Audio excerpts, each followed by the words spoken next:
They say the devil's greatest trick was convincing the world he didn't exist. They're wrong.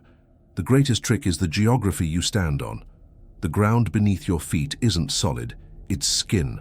And my job is to keep it from waking up. This is my first and last report from Blackwood Ranch. My name is John Carver, and 2 weeks ago, I still believed in solid ground. The road to Blackwood Ranch isn't on any map you'd buy at a gas station. It's a suggestion, a trail of gravel and packed dirt that splinters off the main Montana highway and immediately starts to climb. My beat-to-hell Ford F-150 groaned in protest, the suspension crying out with every rut and pothole. For the last hour, the only signs of life had been the stoic pines, standing like silent witnesses, and the occasional hawk circling in a sky so vast and empty it felt like a judgment. This wasn't a job I wanted. It was a job I needed. 6 months of unemployment after the Miller estate was sold off had burned through my savings with the slow, merciless efficiency of a forest fire. Good caretakers, men who can fix a diesel engine with little more than a wrench and stubbornness, who know how to mend a fence line so it'll stand against a blizzard, and who can tell by the smell of the air if a storm is coming. We're a dying breed. So when the offer from Mr. Blackwood's lawyer appeared online, the salary was so far above the going rate it felt like a typo. A remote ranch, 6-month contract, minimal contact. For a man with bills stacked higher than his pride, it wasn't an offer, it was a lifeline. The truck crested a final rise, and the valley opened up below me. My first thought wasn't about its beauty. It was about the scale of the work. The place was immense, a sprawling, neglected giant of a ranch. The main house, a 2-story timber frame construction that might have been impressive a century ago, now looked tired, its wood weathered to a silver gray. A massive barn stood nearby, its paint peeling like sunburnt skin. Fences sagged in long, uneven lines, crisscrossing pastures overgrown with sagebrush. This wasn't a picturesque retirement spot. This was a beast that had been left to go feral, and I was the man hired to put a leash back on it. A flicker of professional pride cut through my financial desperation. This was a challenge, a mess I could fix. I pulled up to the main house, the engine sputtering to a halt and leaving a profound silence in its wake. It wasn't a peaceful silence, it was heavy, oppressive, the kind of quiet that makes the ringing in your own ears feel like a scream. On the porch was a heavy wooden box and a single sealed envelope with my name on it. Inside the house, the air was thick with the smell of dust and disuse. Furniture was draped in white sheets, ghosts in an empty room. It was a place built for a family, now inhabited only by echoes. In the kitchen, I found the lawyer's letter. Standard stuff. Bank details, emergency contacts. The nearest was a sheriff's office a 2-hour drive away. Property deeds. Tucked inside was a personal note from the owner, Alistair Blackwood, written in a shaky, spidery script. And with it, a single typewritten page. It was titled, Ranch Protocols Non-Negotiable. I read it, standing there in the dusty silence of the kitchen. Then I read it again, a slow burn of professional indignation rising in my chest. This wasn't a list of duties, it was the ramblings of a lunatic. 1. The main corral gate is to be locked and barred between sunset and sunrise. No exceptions. It does not matter what you see or what you hear. It stays shut. My first reaction was a scoff. Of course, you keep the corral shut at night. That's ranching 101. Prevent predators, keep the herd from wandering. But the phrasing, no matter what you see or hear, melodrama. 2. If the cattle gather in the western pasture and form a perfect silent circle, go inside the house immediately. Do not watch them. Do not approach. Lock the doors and wait for morning. Now this was just superstition. Cattle behavior is strange, sure. They get spooked by weather, predators, sometimes nothing at all. But a perfect circle, and an instruction to run and hide. It was absurd, probably a local wives' tale Blackwood had bought into. Maybe there was a mineral deposit out there that attracted them. I made a mental note to check the soil. 3. The old, dry well behind the northern barn is not to be uncovered. Never shine a light into it. Never. Every old property has a danger spot, a collapsed root cellar, an abandoned mine shaft. This was probably the only sensible rule on the list, buried in paranoia. The well was likely unstable, filled with bad air. Hydrogen sulfide. A man could pass out and die in seconds. The never shine a light part was just an old man's way of saying, stay away. 4. At night you will hear sounds from the valley. They may sound like voices, sometimes like singing. They are the wind. Pay them no mind. They are not for you. The wind plays tricks in canyons and valleys. It's called the Aeolian harp effect. Air moving over rock formations can create harmonic sounds that the human brain, hardwired to find patterns, interprets as voices or music. It was a known, documented natural phenomenon. Blackwood had just given it a spooky name. 5. If the generator fails on a clear, stormless night and power is not restored within 1 hour, you are to cease all work. Go to the house, lock all doors and windows, and proceed to the basement. Do not leave the basement until the sun has fully risen. This is the most important rule. This one just angered me. It was an insult to my competence. A generator failing is a mechanical problem, not a supernatural event. It means a fuel line is clogged or a spark plug is fouled. The solution is to get your tools and fix it, not to run and hide in the cellar like a frightened child. What if a pump failed and the herd's water trough ran dry? I was supposed to just let them go thirsty all night. It was the most irresponsible, inefficient instruction I had ever seen. I folded the paper and shoved it in my back pocket, my jaw tight. The money was good, but I wasn't going to let some senile old man's paranoid delusions dictate how I did my job. My job was to fix this place, to restore order. And order is based on logic, on cause and effect, on the physical, tangible world. Not on this nonsense. The first week was a testament to that belief. It was hard, grueling work, and I loved every minute of it. I replaced nearly a mile of rotted fence posts, cleared a blocked irrigation ditch, got the old tractor running with a new fuel pump, and mapped out every acre of the property. I was imposing my will on the chaos, taming the beast. The ranch began to feel less like a forgotten relic and more like a working operation. My operation. The rules felt more ridiculous with every passing day. The corral gate was locked every night because that was my job. The cattle were scattered and grazing, never forming anything more than a loose cluster around the water trough. The old well was covered with heavy, rotted timbers, and I had no reason to go near it. On the 4th night, I heard the voices. I was out late, mending a section of fence on a ridge overlooking the deep, shadowed valley to the east. The sun had set, painting the underside of the clouds in bruised shades of purple and orange. The air was still and cold. And then I heard it.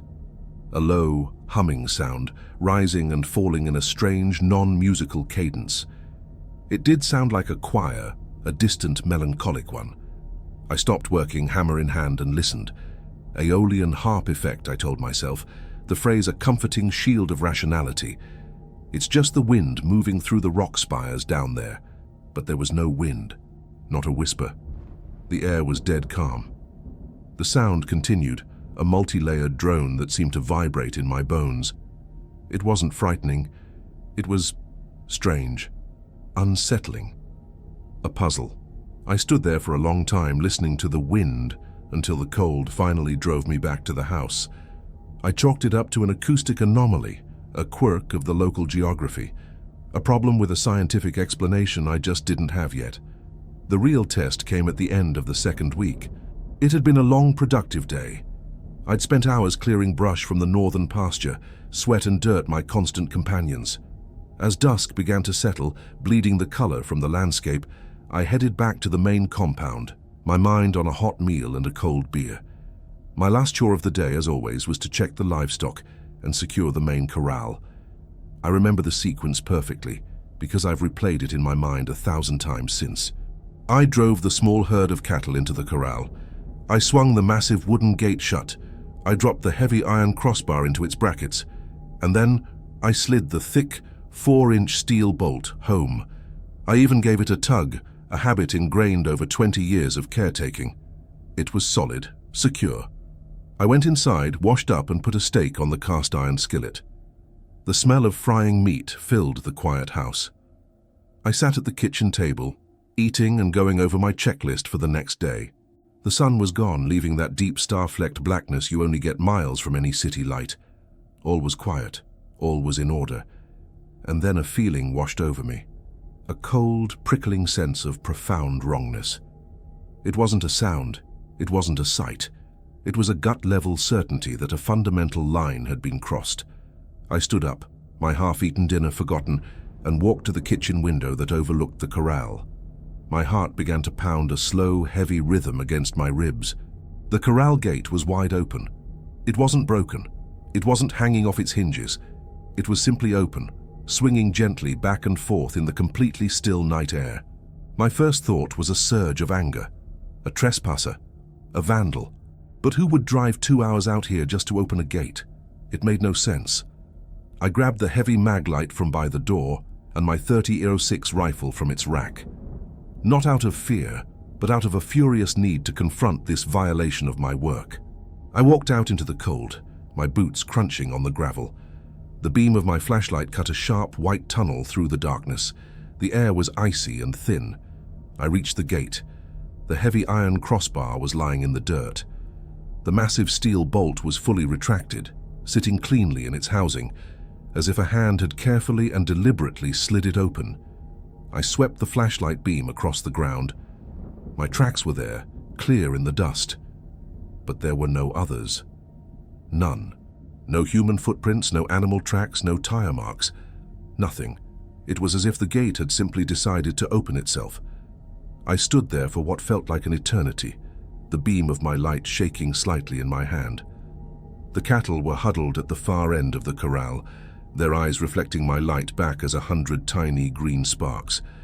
They were utterly silent. This was impossible.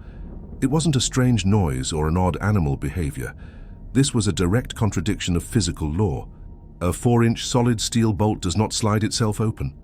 A 100-pound iron bar does not lift itself from its brackets and lay itself gently on the ground. My logical, ordered world, the world where every problem had a practical solution, suddenly felt paper-thin. For the first time, standing alone in the immense, silent darkness of Blackwood Ranch, I felt a cold, sharp sting of genuine fear. My skepticism had been a shield, and it had just been shattered. Something is out here, and I don't think it follows any rules I understand. If you want to see what happens when the sun goes down for good, make sure you subscribe and turn on notifications. You don't want to miss what I find in the dark. Sleep did not come that night. It was a foreign country I couldn't find the passport for. I sat in the kitchen, the .30-06 leaning against the table, my coffee growing cold. Every creak of the old house was an approaching footstep. Every gust of wind against the glass was a hand testing the latch. I was a professional, a man who solves problems, yet I was reduced to a primal state, listening to the dark, my entire worldview unbolted and swinging loose like that impossible gate. My mind, a machine built for cause and effect, was grinding its gears, trying to process an event with no cause. A trespasser would have left tracks. A prankster would need to be a ghost. A mechanical failure. A 4-inch steel bolt doesn't suffer from metal fatigue and slide open. It shears off. It breaks. It doesn't operate itself with silent precision. When the first weak, grey light of dawn finally crept over the mountains, it felt less like a sunrise and more like a ceasefire. The darkness had retreated, but it hadn't been defeated. I spent the entire morning going over the corral again, this time with the cold, analytical eye of a crime scene investigator. I measured the gate. I checked the hinges for stress. I photographed the bolt mechanism, the undisturbed dust, the lack of any secondary tracks. I walked a 2-mile perimeter around the entire compound. The only prints I found belonged to me and a few deer. The evidence was irrefutable. Nothing and nobody had been there. The conclusion was insane, but it was the only one the facts supported. By noon, my anger had curdled into a cold, obsessive resolve. I couldn't fix a problem I didn't understand. And if the world outside the fence wasn't going to provide answers, I'd have to find them within it. My contempt for Blackwood's list of rules had evaporated, replaced by a desperate, gnawing curiosity. It wasn't the work of a senile old man. It was the work of a man who had seen the gate open too. The house held the answers. It had to. I started in Blackwood's office, a room I'd barely touched, leaving the sheet on the furniture. Pulling it back released a cloud of dust motes that danced in the afternoon light.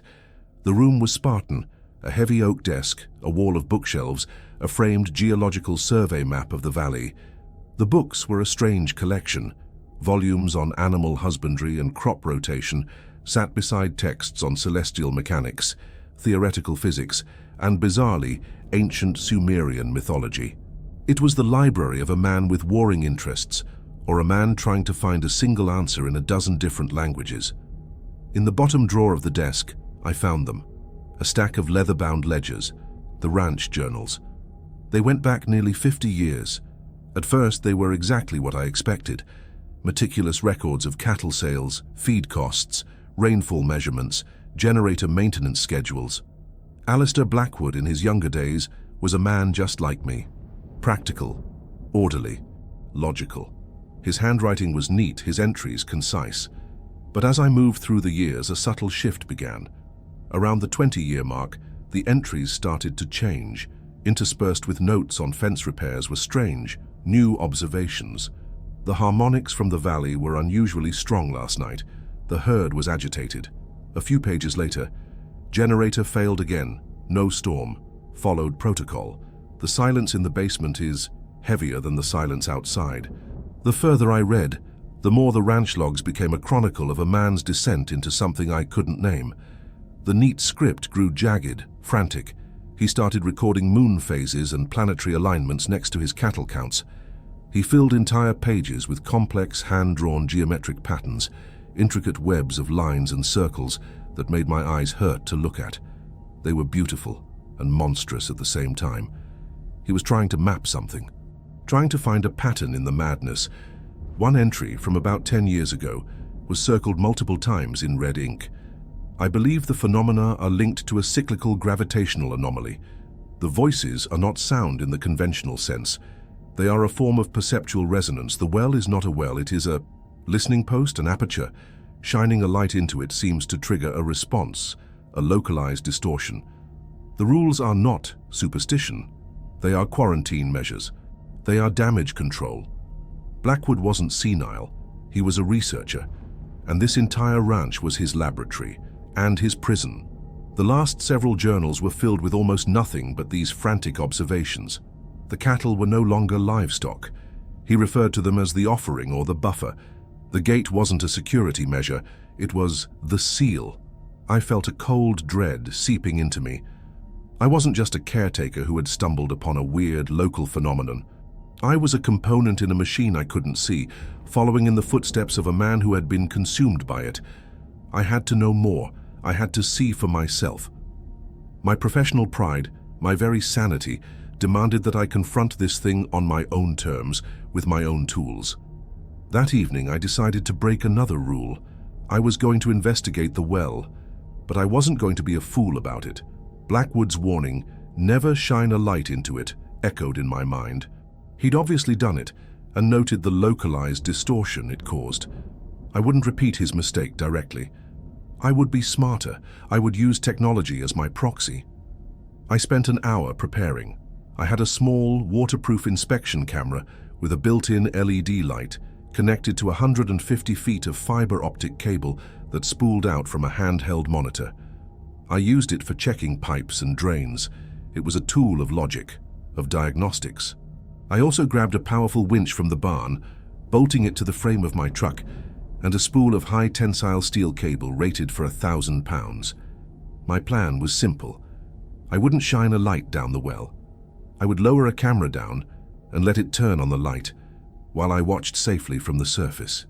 As the sun dipped below the jagged peaks, casting the ranch in long, distorted shadows, I drove the truck up to the northern barn. The well was exactly as described, a 3-foot-wide circular opening in the ground, covered by a lattice of heavy, rotting timbers. I pried them off with a crowbar. The wood splintered, releasing the smell of damp earth and something else, something metallic and sterile, like the air after a lightning strike. I peered over the edge into the darkness. It was absolute, a perfect black circle cut into the world. I dropped a small stone in. I leaned closer, listening. expecting the faint clatter as it hit the bottom 30, maybe 40 feet down. I heard nothing. There was no echo, no sound of impact. Just the oppressive, heavy silence swallowing the pebble whole. I tried a larger rock. The same result. It was like dropping stones into a universe of black cotton. My heart hammered against my ribs. This was wrong. This was profoundly, physically wrong. Shaking off the unease, I got to work. I attached the small inspection camera securely to the end of the steel cable. I fed the cable through the winch, powered it on, and positioned the camera over the maw of the well. I turned on the monitor, a grainy black and white image flickering to life. It showed nothing but static darkness. With a deep breath, I engaged the winch. The motor hummed, and the cable began to unspool, lowering the camera into the abyss. I watched the depth counter on the winch's display. 10 feet, 20, 30. The image on the monitor remained unchanged. The rock walls of the well shaft, which should have been visible, were nowhere to be seen. It was as if the camera was descending through pure, featureless void. 50 feet, 70, 100 feet. I stopped the winch, my knuckles white on the controls. This was impossible. The geological survey map in the office showed the water table in this area was at 80 feet. The bedrock was at 120. I should have hit the bottom long ago. I checked the camera connection. It was solid, the monitor was working. A cold sweat broke out on my forehead. My mind scrambled for an explanation. Could it be a sinkhole? A deep, natural fissure in the earth? But even that would have sides, it would have texture. This was nothing. I took another breath and started the winch again. 110 feet, 130, 150. The fiber optic cable for the camera was now fully extended, taut behind the steel line. The camera was as deep as it could go, dangling in an impossible space. My hand trembled as I reached for the control panel for the camera. My finger hovered over the button that would activate its small LED light. Blackwood's warning felt like a physical presence at my shoulder. Never shine a light into it. But I had to know. My sanity was hanging by the thread of that cable. I pressed the button. The monitor flickered. For a split second, the screen was flooded with blinding, painful white light, and a high-pitched squeal erupted from the monitor's tiny speaker. I flinched back, shielding my eyes. The sound cut through my skull, a dentist's drill boring directly into my brain. And then, just as suddenly, it stopped. The screen went black. The feed was dead, but it wasn't the dead camera that made my blood turn to ice. It was the sound. From the mouth of the well, a new sound began to emanate. It wasn't the wind. It wasn't the choir from the valley. It was a low, resonant hum, a bass note that vibrated not in the air, but in the ground itself. I felt it through the soles of my boots, a deep, rhythmic thrumming that traveled up my legs and into my chest cavity, making my teeth buzz and my vision swim. It was the sound of some colossal ancient machine waking from a long slumber, its engine turning over deep within the planet's core. Nausea washed over me in a dizzying wave. The world seemed to tilt on its axis. The very air grew thick, heavy, charged with a static I could feel on my skin. I had done more than just look. I had knocked on a door I didn't know existed, and now something was answering. Panic, pure and unthinking, seized me. I scrambled back to the winch controls and slammed the button for reverse. The motor strained, the cable went taut, and it began to reel the camera back up, each foot of recovered cable feeling like a small victory against the encroaching dread. The humming from the well grew louder, more intense. It wasn't just a sound anymore, it was a presence, a pressure. The camera finally breached the surface. It was ruined. The lens was shattered, and the housing was warped and discolored, as if it had been exposed to an intense focused heat. But that wasn't what held my attention.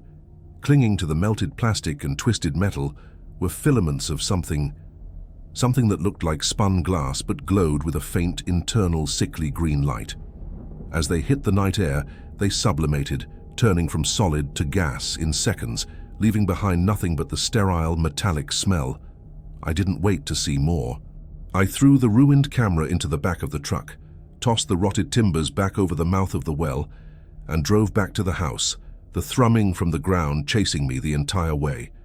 I slammed the door, bolted it, and leaned against it, my body shaking uncontrollably. The humming finally subsided an hour later, fading back into the oppressive silence. But I knew, with a certainty that chilled me to the marrow of my bones, that this was not over. The ranch was no longer passive. It was no longer a place of strange but predictable phenomena. I had broken the quarantine. I had provoked a response. I used to think the biggest problem I could face on a ranch was a blizzard or a pack of wolves. Now I know the truth. I'm not standing on a piece of land.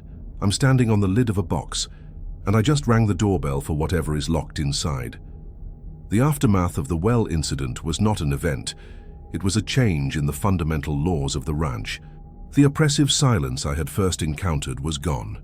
It had been replaced by something infinitely worse, a listening silence. The air itself felt attentive, coiled. When I walked from the house to the barn, I had the distinct and unshakable sensation of my footsteps being measured. When I worked on the tractor's engine, I felt a dispassionate curiosity directed at the turn of my wrench. The world had become a two-way mirror, and I was on the wrong side of it. I was no longer a caretaker. I was an exhibit. My relationship with Blackwood's rules underwent a final radical transformation. They were no longer a lunatic's ramblings or a researcher's quarantine measures. They were the articles of a truce, a fragile non-aggression pact I had violated with spectacular ignorance. My life now revolved around them with the rigid devotion of a zealot.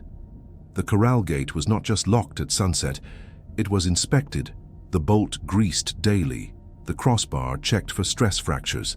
I watched the western pasture from the kitchen window, my heart seizing at any sign of the cattle congregating. My world had shrunk to the space between these 5 commandments, and the vast, beautiful landscape of Montana had become nothing more than the territory of an unseen enemy. The first sign of active retaliation came from the herd. They had always been placid, dumb animals, their lives dictated by the simple needs of grass and water. Now, they treated me like a leper. When I entered a pasture, they would stop grazing and turn their heads as one, their dark eyes fixed on me with an unnerving stillness. If I approached, they would retreat, not in a panic, but with a slow, deliberate purpose, maintaining a precise, calculated distance. They knew. Somehow they knew I had disturbed the thing in the ground. I was marked, contaminated, and they wanted no part of me. My last connection to the normal, tangible work of a rancher was severed. Protecting them felt like a bitter irony. They clearly saw me as the greater threat. Then the mimicry began. It started subtly. I would be inside the house, cleaning a rifle or reviewing the ranch ledgers, and I would hear, faintly, the sound of a hammer striking a fence post outside.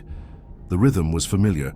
3 quick taps to set the nail, 1 heavy blow to drive it home. It was my rhythm.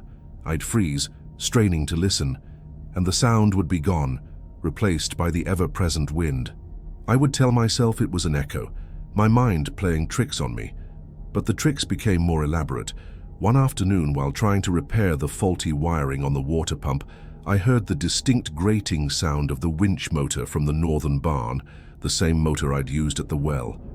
It whirred for exactly 10 seconds, then stopped. I dropped my tools and ran to the barn, my heart a frantic drum against my ribs. The barn was silent. The winch was cold, untouched. There were no tracks in the dust around it but my own from days before. It hadn't been activated. It had been quoted. The sound had been replayed. A perfect, isolated audio recording broadcast from an invisible speaker for an audience of 1. The entity in the ground, the presence that permeated this valley, was learning. It was studying me. It was cataloging my actions, my sounds, and it was echoing them back to me, not as a threat, but as a statement of fact. I see you. I hear you. Every single thing you do is being recorded. My technology, once the symbol of my competence and my control over the environment, became its primary weapon against me. My tools, extensions of my will, were turned into instruments of psychological torture. The battery on my satellite phone would drain completely in minutes, even with a fresh charge. The digital screen on my multimeter would display impossible readings, fluctuating between negative voltages and readings that defied the laws of electrical engineering. These were not malfunctions. They were calculated corruptions of logic. The most terrifying technological betrayal came from the ranch truck's GPS. I was driving the perimeter fence line, checking for brakes after a windy night. I knew this land now, every dip and rise, every rocky outcrop. But a glance at the small GPS screen on my dashboard sent a jolt of vertigo through me. The digital map showed my truck's icon not on the fence line, but situated in the precise center of the valley, miles away, in a place with no roads, a place the voices came from. I watched horrified as the icon on the screen began to move, tracing one of the complex geometric patterns from Blackwood's journals, while my actual physical truck continued bumping along the familiar dirt track. The machine designed to tell me where I was instead showing me where the entity thought I was, or where it wanted me to be. The very fabric of space and location had become subjective, another tool for it to manipulate. The radio was worse. I had tried to use it to break the profound isolation, to hear another human voice, but the FM and AM bands were now an endless ocean of static, punctuated by strange, rhythmic pulses. One night, desperate for any contact, I was slowly turning the dial when a voice cut through the noise, clear and crisp. It wasn't music or a newscast. It was a woman's voice, speaking in a dead monotone, reciting a string of numbers. 9, 3, 7, 1, 4, 9. It continued for several minutes, a meaningless, hypnotic sequence, before being swallowed by static again. A numbers station, a relic of Cold War espionage. What in God's name was it doing broadcasting in a forgotten corner of Montana? And why did I have the chilling certainty that the numbers weren't for some distant spy, but were a message being left specifically for me? My own senses became the final battleground. I started experiencing perceptual distortions, small fissures in the foundation of my reality. I'd catch a flicker of movement in my peripheral vision, but when I turned, there was nothing. This was common enough for a man under stress. But then it changed. I saw the shadow of a fence post detach itself from its origin and crawl a few inches across the ground before snapping back into place. I was washing my face one morning, and when I looked up into the bathroom mirror, my reflection was delayed by a half-second, its movements lagging behind my own like a faulty video stream. I stared, frozen, as my reflection slowly raised its head to meet my gaze, a moment after I already had. I didn't scream. I was too far gone for that. I simply stared back, a cold, silent understanding passing between me and the impossible thing wearing my face. My sanity wasn't just fraying, it was being methodically deconstructed piece by piece. The breaking point arrived in the form of a blizzard. It swept in from the north with no warning, a sudden, furious wall of white that buried the ranch in 3 feet of snow in less than 12 hours. The power lines went down, and the generator kicked in with a reassuring roar. But I was trapped. The road was impassable. I was utterly and completely alone, sealed inside this tightening prison, with the presence that was now fully awake and focused squarely on me. With the storm raging outside, the phenomena intensified. The mimicry escalated from replaying the sounds of my work to replaying my own voice. I would hear myself muttering frustrations from the day before, my own words whispered back to me from the empty hallways of the house. "Damn it, the fuel line is clogged again," I would hear in my own voice while I sat reading in the living room. It was a violation of the deepest kind, stealing not just my actions but my very words, my thoughts. On the second night of the storm, as the wind howled like a grieving animal, a new voice joined the cacophony. It was a woman's voice, humming a soft, gentle lullaby. It sounded familiar. My blood ran cold as I recognized the tune, a half-forgotten melody my mother used to sing to me when I was a child, sick with a fever. No one else in the world knew that song.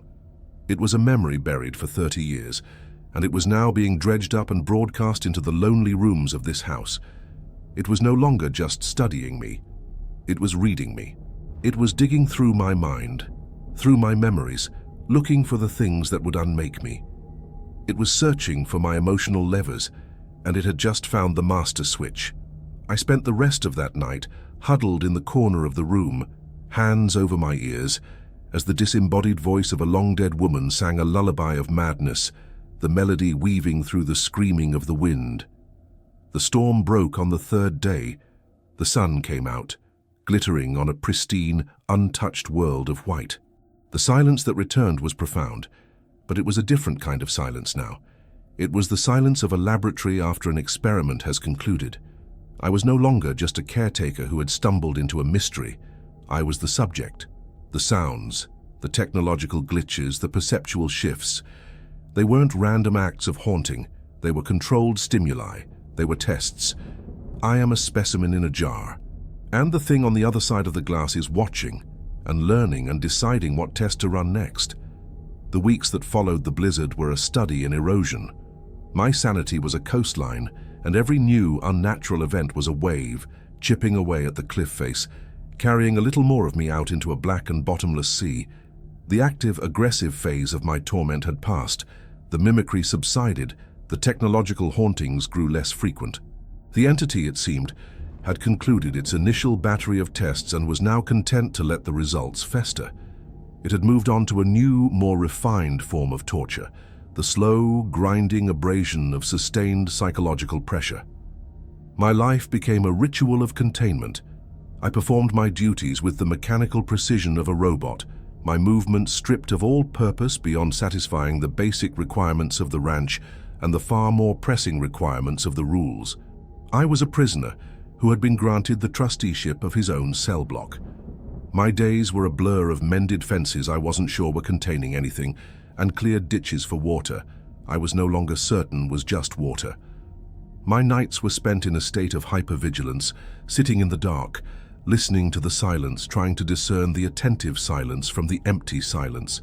I ate without tasting, slept in short, dreamless bursts, and felt the sharp edges of my personality being worn smooth by the constant, grinding anxiety.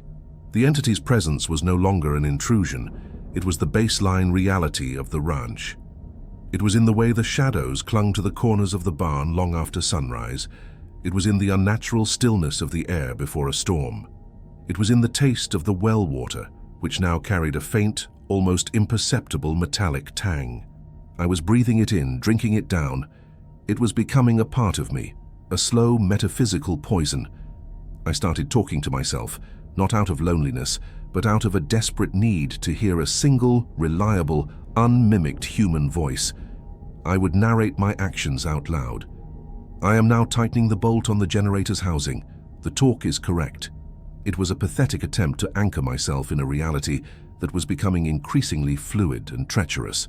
I was drawing a line in the sand with my own words, trying to delineate the borders of my own mind against the encroaching tide. The greatest source of my dread became the herd. The cattle were no longer just animals. They were a barometer for the entity's mood. They were the canary in this subterranean coal mine. Most days they grazed peacefully, and on those days I could almost breathe. But on other days, I would find them exhibiting the behavior Blackwood had warned of in his second rule. Not the full, perfect circle. That was a line that hadn't been crossed yet, but precursors to it. They would cluster together in the western pasture, their bodies forming a crescent or a broken arc, all of them facing inwards, their heads low. They would stand like that for hours, utterly silent, not chewing their cud, not moving a tail. It was a silent, ominous assembly, a congregation, and on those days the air felt thick with a terrible imminent potential. I knew with the certainty of a condemned man that the entity was using them. It was a test.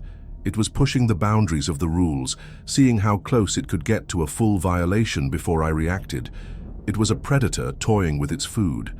And I, in turn, began to hate the cattle. I hated them for their role as pawns in this terrifying game. My professional duty, the core of my identity as a caretaker, was to protect them. But that duty was now in direct, agonizing conflict with the prime directive of my own survival. To follow the rules, to lock the doors, to turn a blind eye. The final act began on a night choked with fog. It rolled in from the valley just after sunset, thick and wet and cold, a suffocating white blanket that swallowed the world. It deadened all sound, erased all landmarks. The house became an island in a formless grey ocean. Visibility was less than 10 feet. This was a new kind of isolation, more absolute than any blizzard. I had secured the corral, the bolt on the gate feeling slick and cold beneath my trembling fingers. I was in the kitchen, nursing a mug of coffee, my nerves stretched as taut as high tensile wire. The fog pressed against the window panes like a living thing, its tendrils probing the seals. The silence was absolute, and then a sound cut through it. It was the high, yipping cry of a coyote. For a moment, it was just that. A normal, natural sound, a predator on the prowl. But then it was answered by another and another and another. Within seconds, the night was filled with the cacophony of a large, frenzied pack. They weren't just howling, they were attacking. Mixed with their snarling and snapping was another sound, a sound that made the blood freeze in my veins, the terrified, agonized bellowing of cattle. My first instinct was pure, unadulterated caretaker. Predators in the herd. I was on my feet, halfway to the door where my rifle was racked, before Blackwood's rules slammed into my consciousness like a physical blow. The sounds were coming from the west pasture, where the cattle were, where the silent circles formed. My mind raced, trying to reconcile the irreconcilable. A coyote attack was a physical, tangible problem, a problem I was equipped to handle. It was my job to handle it. But this was Blackwood Ranch. Nothing was that simple. The sounds intensified. It was a symphony of slaughter, a meticulously crafted audio illusion designed to trigger every one of my professional instincts. I could hear the thud of bodies, the tearing of flesh, the panicked, desperate flight of heavy animals. I could even hear the low, guttural growl of the pack leader, a sound that spoke of bloodlust and an easy kill. I stood paralyzed in the middle of the kitchen, my knuckles white on the back of a chair. The battle raging in my mind was more violent than the one I imagined outside. It's a trick, one part of my brain screamed. It's the mimicry again. It's the lullaby. It's the winch motor. It's not real. Stay inside. They're my responsibility. The other part, the old part, the caretaker, roared back. There are a dozen animals out there being torn to pieces. That's not an illusion. That's the sound of my failure. I have to do something. I ran to the window, wiping the condensation from the glass, and stared out into the impenetrable wall of white. I could see nothing. The sounds were my only sensory input, and they were painting a gruesome, vivid masterpiece of carnage. Was this the test, the final test, to see if I would abandon my last shred of professional pride and hide in the house while my herd was destroyed? Or was it a trap, using that very pride as bait to lure me out into the fog where some other, greater horror awaited? A single piercing bellow of pain, abruptly cut short, made the decision for me. It was a sound of such finality, such brutal, mortal agony, that it bypassed all my fear, all my rationalization. It was the sound of a life I was paid to protect being extinguished. Damn the rules, damn Blackwood, damn the entity. I am a caretaker. With a cry of pure, frustrated rage, I grabbed my rifle from the rack and a powerful handheld spotlight from the counter. I threw open the door and plunged out into the cold, wet embrace of the fog. The world vanished. I was in a grey void, the house disappearing behind me after 2 steps. The only thing that existed was the cone of white light from my spotlight, cutting a pathetic tunnel through the swirling whiteness. The sounds were all around me now, a disorienting 360-degree panorama of chaos. I stumbled forward, my boots sinking into the wet ground, trying to pinpoint the source. I headed west towards the pasture, my rifle held at the ready. The fog played tricks on me, creating fleeting, monstrous shapes in the periphery of my light. Every rock looked like a predator. Every bush looked like a fallen animal. The bellowing of the cattle grew more desperate, the snarling of the coyotes more rabid. I was running now, my lungs burning, my mind screaming. I burst through the fence line into the pasture. "Get out of here, get!" I screamed into the fog, my voice sounding small and thin against the din. I swept my light across the field, expecting to see a scene of bloody carnage. I expected to see the flashing eyes of the pack, the dark shapes of fallen cattle. I saw nothing. The pasture was empty, the ground was undisturbed. There were no tracks, there was no blood, there was no pack of coyotes, there was no stampeding herd. And then my light found it. In the exact center of the field, there stood a single, solitary steer. It was one of the older ones, a big, placid brindle. But it wasn't placid now. It stood stock still, its head hanging low, its body oddly rigid. And from its throat, from its open, unmoving mouth came every single sound I had been hearing. The yips of the entire coyote pack, the snarls of the alpha, the terrified bellows of a dozen cattle, the sounds of struggle, of tearing flesh, of dying breaths, all of it. The entire complex, multi-layered soundscape of the attack was pouring out of this one stationary animal. Its jaw was dislocated, hanging at an unnatural angle, and its eyes were wide, white, and utterly vacant. I stared, my mind refusing to process what my senses were reporting. It was a biological puppet, a living speaker system. The entity wasn't just mimicking sounds anymore. It was channeling them, projecting them through the flesh of one of my own animals. As I watched, frozen in horror, the cacophony of sound coming from the steer abruptly ceased. It was as if a switch had been flipped. The animal shuddered once, a violent full-body spasm.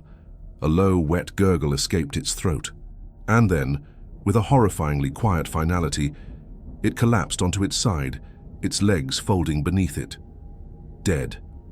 The silence that rushed back in was heavier, more profound than any I had ever known.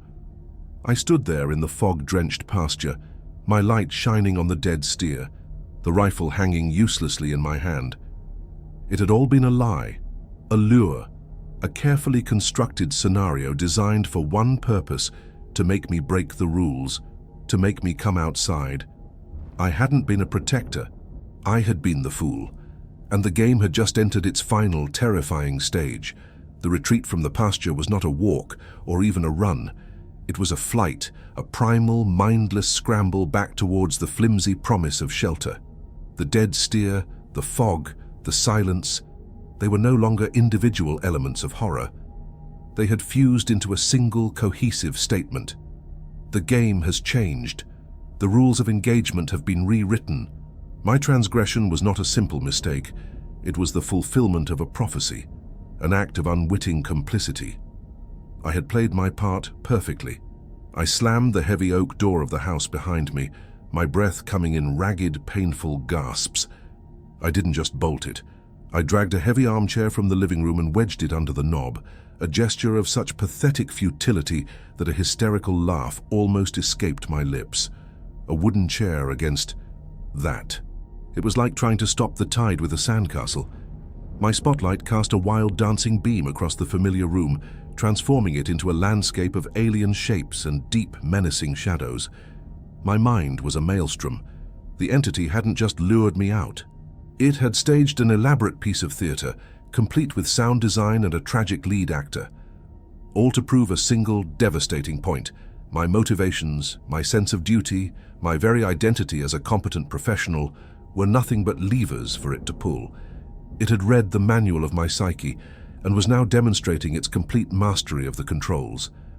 I stood there, panting in the center of the room, my entire body trembling with the aftershock of the revelation. And in that moment, as the last of my adrenaline-fueled defiance drained away, leaving only a cold, hollow dread, it happened. The generator, which had been humming along faithfully since the blizzard, sputtered. It coughed once, twice, and then died. The world plunged into absolute suffocating blackness. The silence that followed was not empty. It was a physical presence, a weight that pressed in on me from all sides. The power was out. On a clear, stormless night now that the fog had settled.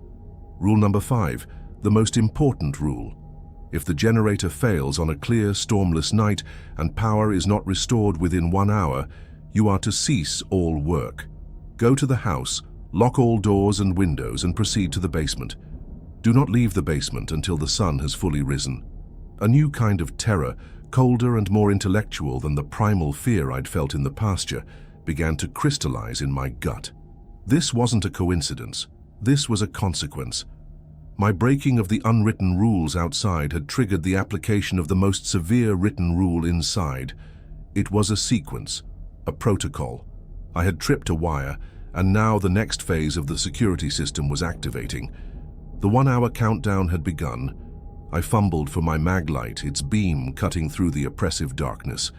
My first thought, a faint echo of the man I used to be, was to go fix the generator, to diagnose the problem, to fight back, to restore order.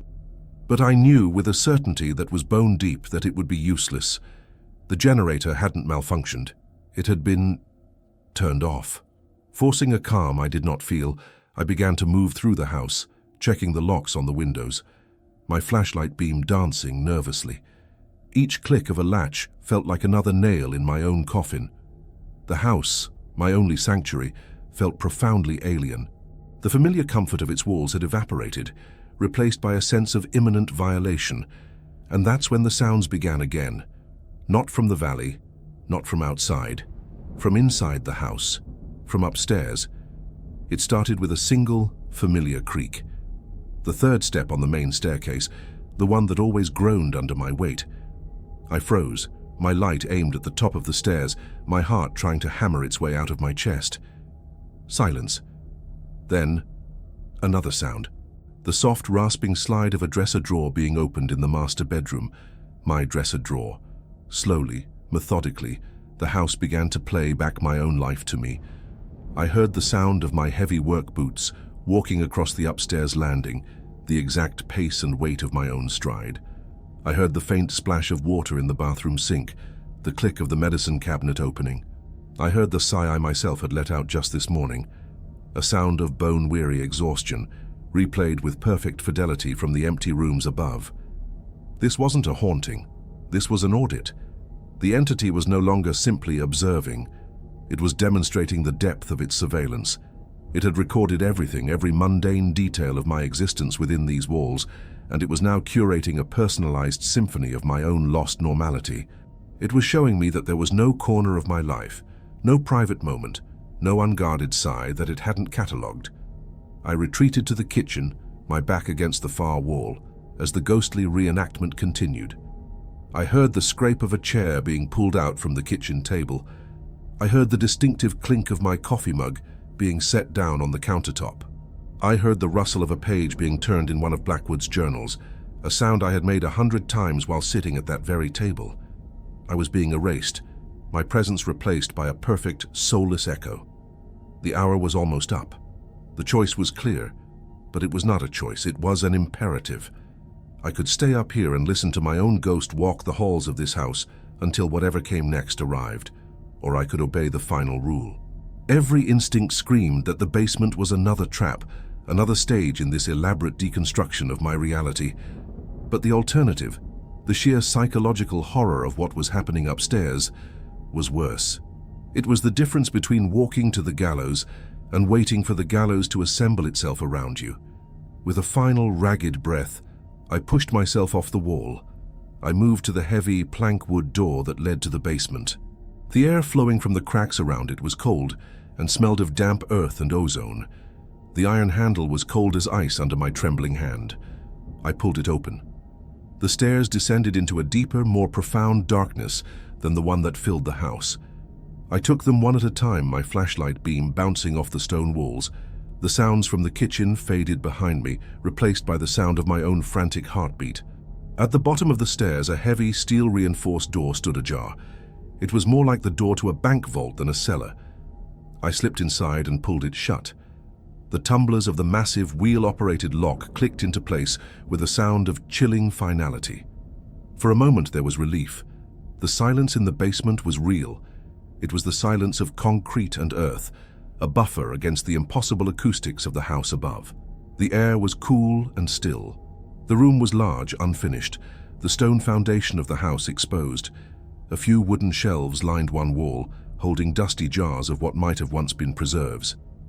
A simple wooden workbench stood in the corner, and a single bare bulb hung from a wire in the ceiling, currently dark. It felt, for the first time in weeks, like a place the entity couldn't touch. A shelter, a final redoubt. My light swept across the room, and I began to explore, to take stock of my prison. It was mostly empty, but it was the wall opposite the stairs that drew my attention. It was different from the others. It wasn't rough-hewn stone. It was smooth, poured concrete, unnervingly seamless, as if it were a more recent addition. And set into the center of this wall, at eye level, was something that made no sense at all. A small, square window, no more than 2 feet across. The glass was incredibly thick, at least 6 inches, and tinted so dark it was almost opaque. It looked like the observation window into a high-pressure chamber or a radiation lab, and it was facing a solid wall of packed earth. My blood ran cold. This wasn't a storm cellar. This was a bunker, a blind. Blackwood hadn't built a refuge. He'd built an observation post. My hands shaking, I ran my light over the workbench. It was covered in a thick layer of dust, but beneath it, something was etched into the wood itself. I wiped it away with my sleeve.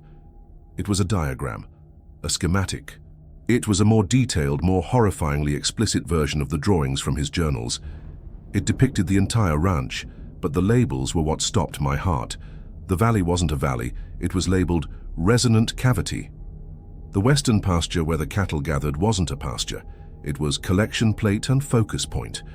The strange rock formations that created the voices were marked as harmonic spires. The house itself was designated regulator and interface.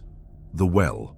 The well was the primary conduit, and the basement, this room I was standing in, this room I had locked myself inside, had a label of its own, written in stark block letters and circled 3 times. Witness chamber. I stumbled back from the workbench, a low moan escaping my throat. The relief I'd felt was a naive illusion. This room wasn't the safest place on the ranch. It was the most dangerous. It wasn't a shield. It was a front row seat. I hadn't fled the theater. I had just taken my assigned place in the orchestra pit just in time for the final act. And then, as if on cue, the sound started. It was the hum. The deep, resonant thrum I had heard from the well. But it wasn't coming from outside anymore. It was coming from the ground beneath my feet, from the stone walls around me. It was vibrating through the concrete, a low soul-shaking frequency that made the dusty jars on the shelves dance and the bare light bulbs swing on its cord. The entire foundation of the house, the very earth it was built upon, had become the sounding board for some colossal subterranean engine. Hypnotized by a terror so profound it transcended mere fear, I turned my flashlight towards the small, dark window in the concrete wall. I didn't want to look. Every fiber of my being screamed at me to turn away, to curl into a ball in the corner, and wait for the morning that might never come. But I couldn't. I was compelled. The deep, resonant hum intensified, the vibrations becoming so violent I could feel them in my teeth, in my skull. A faint, pale, sickly light began to emanate from the other side of the thick glass. It wasn't a reflected light. It was a light being born in the solid earth itself. It pulsed in time with the humming, a slow, rhythmic beat, like a monstrous sleeping heart. I was locked in a room designed for one purpose, to watch. And the show was just beginning. The ground was not a barrier. It was a curtain, and it was starting to rise. Time ceased to be a relevant metric. Locked in the witness chamber, I was adrift in a sea of pure, vibrating sensory input. The low, resonant hum was no longer just a sound. It was the frequency at which the universe now operated. It was the underpinning of reality, and I felt it in the marrow of my bones, in the fluid of my eyes, in the spaces between my thoughts. The pale, sickly light seeping through the observation window pulsed in sympathy, a slow, inexorable heartbeat that was both geological and biological. The distinction no longer seemed to mean anything. My terror had reached a plateau, a high, thin place where the air was too spare for panic. What remained was a state of horrified, hypnotic fascination. I was a man strapped to a chair, my eyelids pinned open, forced to watch the premiere of a new and terrible reality. I could not look away. The window, the wall, the very room itself compelled me to bear witness. The light grew in intensity, shifting from a pale, gangrenous viridian to a brilliant, impossible violet that seemed to tear at the edges of my vision. And through the thick, dark glass, the solid wall of earth on the other side began to change. It didn't crumble or fall away. It became translucent. The dirt, the rock, the layered strata of millennia, they all dissolved into a shimmering, semi-transparent medium, like looking through smoked glass into a fathomless ocean. And in that ocean, I saw it. To call it a creature is a profound insult to the very concept of language. It was not a being of flesh and blood, of synapse and sinew. What I saw was a living, sentient, multi-dimensional structure, a geometric consciousness. It was a lattice of incandescent crystalline filaments, branching and connecting in patterns that obeyed a higher form of mathematics, a celestial calculus that made my brain ache. It was a neural network the size of a mountain range, a galaxy of thought contained beneath a thin crust of soil and rock. Light, pure information, flowed through its pathways, creating constellations of impossible colors, pulsing with a life so vast and ancient it made the entire history of the human race seem like a single, insignificant spark spat from a campfire. I understood in a sudden, brutal flood of revelation that was not thought but pure, direct comprehension what this place was. The ranch was not a piece of land. It was a sensory organ, a single, specialized cell on the skin of this subterranean god. The rock formations in the valley weren't just stone, they were auditory receptors, tuning forks designed to capture cosmic vibrations. The pasture where the cattle gathered was a focal lens, a place where the entity's attention could be concentrated. The well was not a conduit to the Earth's core. It was an optic nerve, a direct line to the heart of its perception. This entire sprawling property was an interface, a biological instrument designed to perceive and interact with the universe in ways I could not imagine. And the humming, the vibration, the light, it was the entity processing a stimulus. It was thinking. The knowledge poured into me, uninvited, unstoppable, transmitted on the waves of light and sound that flooded the witness chamber.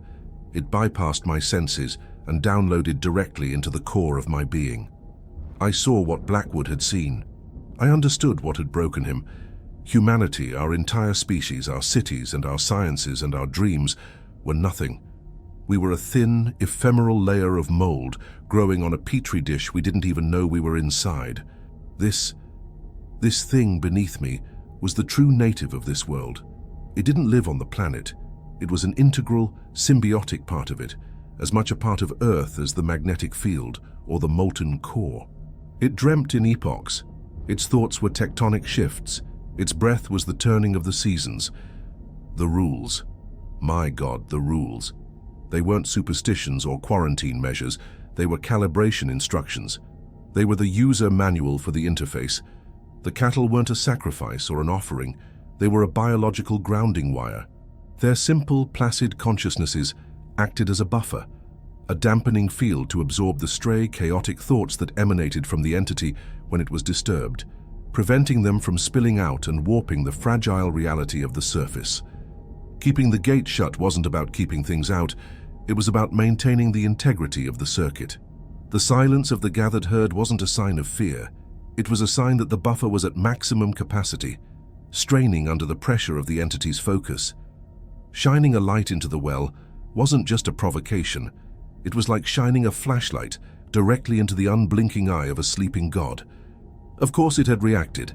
My arrogant little experiment with the camera had been the equivalent of a gnat flying into its pupil.